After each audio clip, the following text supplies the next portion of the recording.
Hello दोस्तों, स्वागत है आप सभी का जानकारी विद कौशल में।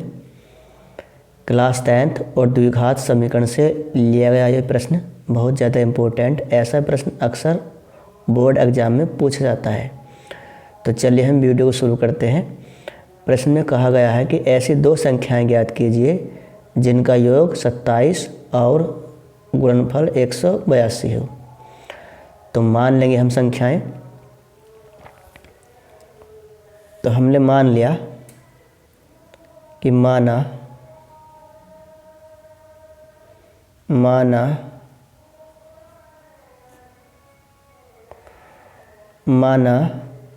संख्या x है। तो दूसरी संख्या कितनी हो जाएगी? देखो, प्रथम संख्या अगर x है तो दूसरी संख्या कितनी हो जाएगी? यहाँ से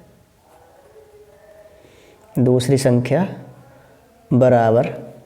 तो देखो यहाँ पर ये एक चीज़ समझने की है। इसमें मान लें कि दो संख्या है कि पहली संख्या और दूसरी संख्या, इनका योगफल कितना है? 27 है। यानी कि जो प्रथम और सेकंड संख्या, इनका योगफल 27 है। अगर हमने प्रथम संख्या x मानी है तो प्लस सेकंड बराबर 27, और तो सेकंड संख्या कितनी हो जाएगी? यहाँ से सेकंड संख्या 27 और इधर जा कर के ये माइनस का हो जाएगा x। जो दूसरी संख्या जो हो जाएगी कितनी हो जाएगी?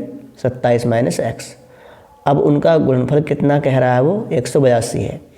तो देखो दूसरी संख्या कितनी हो जाएगी? यहाँ से 27 माइनस x। प्रश्न को आप शुरू से लेकर के एंड तक जरूर देखिए, क्योंकि प्रश्न तभी आपके समझ में आएगा जब आप वीडियो को पूरा वॉच करेंगे। तो प्रश्नानुसार हम यहाँ पर लिखेंगे। प्रश्नानुसार देखो, प्रश्नानुसार क्या कहा गया है? उनका गुणनफल कितना है? 182 है। तो हम लगा देंगे यहाँ पर गुणनफल इनका x इंटू 27 माइनस x और बराबर 182। तो देखो अब यहाँ से इस x की मल्टीप्लाई हम इसमें अंदर कर लेंगे दोनों में। तो 27 गुणा x में करेंगे 27x, और माइनस x गुणा हम x में करेंगे तो x की घात 2 और बराबर 182। ठीक है। अब 182 को हम उठा करके इधर ले आएंगे। तो 27x माइनस x की घात 2 और माइनस 182 और बराबर 0। तो देखो ये माइनस का जो x की घात 2 है, इसको हमें प्लस बनाने के लिए क्या करेंगे? हम पूरी समीकरण में हम माइनस चिन्ह से गुणा कर देंगे। तो देखो जब पूरी समीकरण में हम माइनस चिन्ह से गुणा कर देंगे तो देखो क्या होगा? यहाँ पर x की घात 2 माइनस का है तो ये हो जाएगा प्लस का। x की घात 2 प्लस का हो गया, और ये माइनस का 27x हो गया, और ये माइनस था तो ये प्लस का 182 हो गया। और जो हमने माइनस चिन्ह से गुणा की थी इसमें पूरी समीकरण में, तो वो बराबर भी इधर भी हम करेंगे माइनस चिन्ह से गुणा, तो ये 0 में पहुँच जाएगा। तो देखो अब यहाँ से क्या करते हैं हम? 182 के हमें ऐसे फैक्टर करने हैं, ऐसे गुणनखंड हमें करने हैं कि जिनका योगफल कितना आए? 27 आए। तो हम देखो इतने कार्य को हम एक साइड में करते हैं। यहाँ पर 182 को हम 2 से भाग करेंगे। 2 नंबर 18, 2 एकम 2, फिर 7 से भाग करेंगे। 13 सत्ते 91। तो देखो 7 दूनी 14 और 13।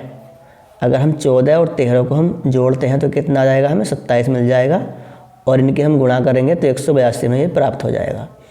तो संख्याएं कौन कौन सी हो गई वो? यानी कि इनका जो गुणनखंड करने पर 182 में प्राप्त हो जाए और जोड़ने पर कितना है? 27 आए। तो 14 और 13 हो गई। तो हम यहाँ पर लिख देंगे इस 27 के स्थान पर x की घात 2 और माइनस 14 और प्लस 13 और इंटू x और प्लस 182 बराबर 0।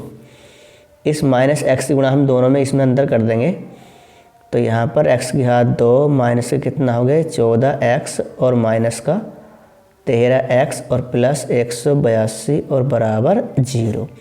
शुरू के 2 में से हम कॉमन निकालते हैं और बाद के 2 पदों में से हम कॉमन निकालते हैं। तो देखो शुरू के 2 पदों में से क्या कॉमन है? तो यहाँ से x कॉमन है, तो हमने x कॉमन निकाल लिया। तो यहाँ पर x माइनस के 2 घात थी, देखो यहाँ पर 1 घात रह गई है, और x ये बाहर आ गया, तो इसमें एक घात रहेगी यहाँ पर x, तो यहाँ पर कितना बचा है 14। इसी प्रकार यहाँ से देखो शुरू का जो चिन्ह होता है वो हम कॉमन निकालते हैं, तो माइनस कॉमन है और 13 यहाँ से कॉमन आ जाएगा। तो x, ये माइनस चिन्ह हमने कॉमन निकाला तो ये प्लस का x हो गया और ये माइनस का हो जाएगा कितना, जब 13 से हम भाग करेंगे 182 में तो कितना आएगा, हमें 14 में प्राप्त हो जाएगा। तो यहाँ पर 14 और बराबर 0। द्विघात समीकरण में एक चीज़ हमें ध्यान रखनी होती है कि दोनों ये सेम आते हैं, ये दोनों जो ब्रैकेट के अंदर के पद होते हैं वो सेम आते हैं। तो x माइनस 14 दोनों में कॉमन है, तो हम यहाँ से x माइनस 14 इसको हम बाहर निकाल लेंगे, x माइनस के 14। तो यहाँ पर कितना बचा, देखो x बचा और माइनस यहाँ पर कितना बचा है 13, क्योंकि x माइनस 14 कॉमन निकाल लिया तो यहाँ पर x बचा और ये माइनस का यहाँ पर 13 बचा, बराबर 0।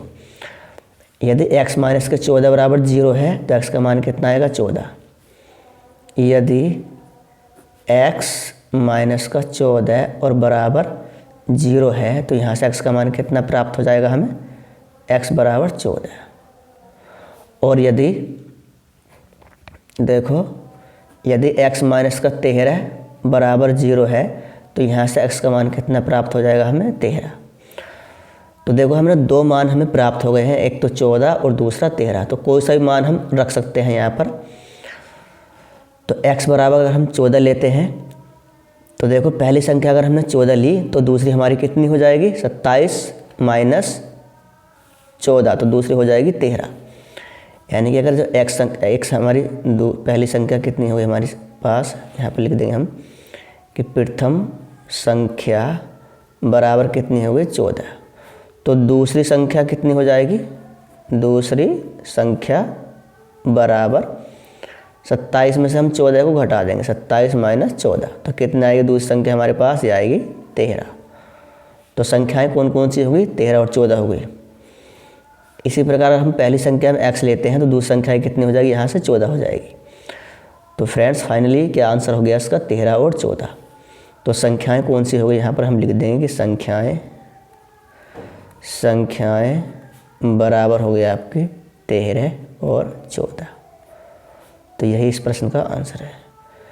तो फ्रेंड्स हम मिलते हैं अगली वीडियो में, तब तक के लिए दोस्तों जय हिंद जय भारत।